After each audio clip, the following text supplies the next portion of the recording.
कांथ भांगीदेला दंता कांथ उपरे पड़ू शिशुपुत्रर मृत्यु होईछि। बालेश्वर रायबुनिया थाना अंतर्गत केन्दुखुंटा ग्राम में घटी अघटन। विलंबित राति गाँव पशि घर भांगी दंता हाथी। कांथ तले चापी हो जाइथिला 2 वर्षर शिशुपुत्र। गुरुतर शिशु को परिवार लोके हाथीगढ़ डाक्तरखाना को नहीं तेबे डाक्तर सेठारे मृत घोषणा करथिले। विलंबित राति हाथी उपद्रव खबर पाई वन विभाग कर्मचारी पहुंची हाथी मानक घौड़ाई मृतकों परिवार प्रति सरकारी सहायता प्रदान करने को दावी करिसेंती ग्रामवासी। रायबुनिया अंचल आखपाख जंगल में 30 टिकिया हाथी पल दीर्घदिन चलप्रचल करुछंती। राति अधरे गाँ को पशि उपद्रव करुथिबा अभियोग होइछि। तेबे हाथी पल ग्राम में पशि राति उपद्रव करुछंती। कांथ भांगी देइथिला दंता जहाँफल कांथटी शिशुपुत्र उपरे पड़ू तार मृत्यु होइछि। बालेश्वर रायबुनिया थाना अंतर्गत केन्दुखुंटा ग्राम ये घटना घटी। गतकाली विलंबित रातिर यह घटना गाँव में पशि घर भांगी दंता हाथी। कांथ तले चापी हो जाइथिला 2 वर्षर गोटे शिशुपुत्र। तेबे गुरुतर अवस्था शिशु को परिवार लोके नहीं डाक्तरखाना किंतु डाक्तर सेठारे ताकू मृत घोषणा करते। अधिक सूचना अजित दास आम सहयोगी फोन लाइन आम सहित जोड़ी। अजित, प्रकृत में केते दिन हेलाणी ये दंता हाथी माने आसिकी उत्पात करुछंती, केते टिकिया हाथी पल माने रहिछंती एवं ये जदि आमे देखिबा जे अभावनीय घटना घटिला केउ समयर घटना बोली कहा जाउछि राति रे?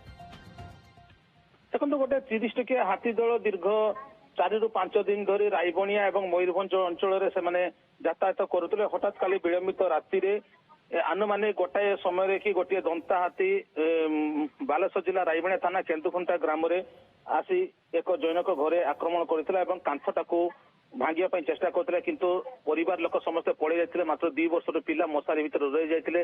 निजको बापा माँ हठात 2 जन पिला को शिशुपुत्र को नहीं पड़ी जाइथिला बेले भूल बसत से छोटे पिलाटी घर भीतर रही जाइथिला, जहाँ फल कि जेतेबेले हाथीटी आक्रमण करथिला दंता हाथीटी कांथ भांगिथिला एवं कांथटी से शिशुपुत्र उपर पड़ी जिबारु तांकर मृत्युवरण होइछि।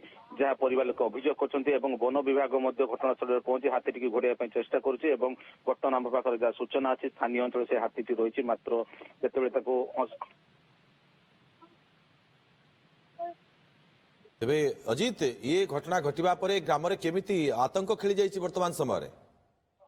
देखो गोटे केन्दुखुंटा ग्राम में शोकर छाया खेली कारण जेहेतु 2 वर्षर शिशुपुत्र मृत्युवरण करिछि एवं लोक माने बापा माँ थिले किंतु 2टी पिला को से माने घर बाहर करि पाथिले किंतु आ गोटे छोटे पिलाट को बाहर करि पार नथिले। कारण हाथी आक्रमणटा कि यातायात तांकर प्रतिदिन नीतिदिनिया घटना। मात्र एभली मृत्यु जे आसिला 2 वर्षर पिलाटी जेभली भाव में मृत्युवरण कला सेथिपई लोक माने शोकर छाया खेली जाइछि एवं लोक माने मध्ये आश्चर्य होइछन्ति। कारण जेतेबेले कांथटी पड़ी कि मृत्युवरण करिछि सेथिपई बापा माँ मध्ये मर्माहत एवं तांको वर्तमान हाथीगढ़ गोष्ठी स्वास्थ्य केन्द्र को निया जाइछि एवं तार शवच्छेद करा जिबा बोली जहाँ हमको डॉक्टर सूचना देइछन्ति एवं वन विभाग मध्य से हाथीटी को वर्तमान जहाँ हमको सूचना रही जंगल भीतर हाथी पल जेतेबेले उत्पात मचाउछन्ति ग्रामवासी आतंकित अवस्था रहउछन्ति सेतेबेले वन विभाग रो कार्य को नेकी केते खुशी अछन्ति ग्रामवासी माने सेमाने प्रकृति रे उचित पदक्षेप ग्रहण करूछन्ति ना नाही?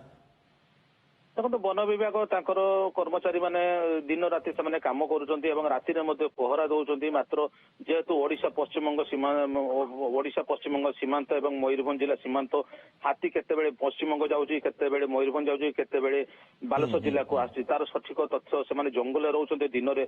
मात्र रातिर खाद्य अन्वेषण ग्राम भीतर को पहुँचुछन्ति। हठात जेतेबेले हाथी आक्रमण करछि से बुझी पारुनाथि एवं पूर्वर मध्ये तांको सूचना दिया जाउछि कोन अंचल हाथी रहिछि कारण से दिन रे आक्रमण करनाथि राति शोइथिबा समय रे ही हाथी खाद्य अन्वेषण रे आसी खाद्य पई आसी एभली घटना घटी वन विभाग सूचना देइछि एवं सेमाने मध्य सजाग थिले। 30 टी हाथी पल भीतर गोटे दंता हाथी ग्राम भीतर जेहेतु पशि आछि सेमाने सजाग थिले। मात्र दुर्भाग्य भाव वन विभाग मध्य सजाग रहिछि हाथी मानकु घोड़ेबा पई किंतु दुखद घटना हाथी दंता हाथीटी घर भांगिबा को उद्यम करिथिला जहाँ फल कांथ पड़ी 2 वर्षर शिशु पुत्रर मृत्यु होइथिबा दुखद खबर। बहुत बहुत धन्यवाद आपको तमाम सूचना और आलोचना।